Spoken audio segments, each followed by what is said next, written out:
13 News Now reporter Evan Watson shows us what the city wants this tower to do. Standing by one of Portsmouth's current radio towers, I can't even see above the fence, which gives a whole different perspective as to how tall 300 feet really is. But one police officer tells me it's really needed.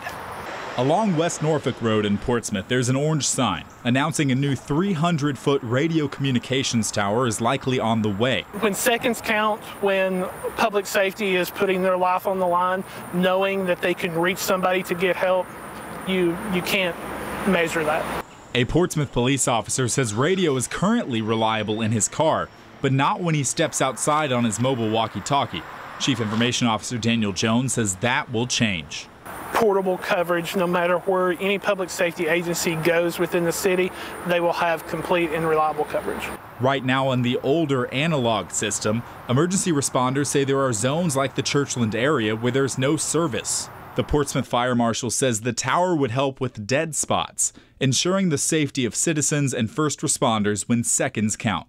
Neighbors say they're okay with the new tall tower, as long as it improves emergency response. Clear, concise, and reliable communication is one of the most important factors for a public safety responding agency. There is one condition. The tower can't change a plan to convert the nearby old Commonwealth Railroad bed into a trail that will eventually run from downtown Suffolk to Virginia Beach. But the city is working around that, as this safety upgrade is too important. The tower is set to be built and operational within the next year. In Portsmouth, Evan Watson, 13 News Now.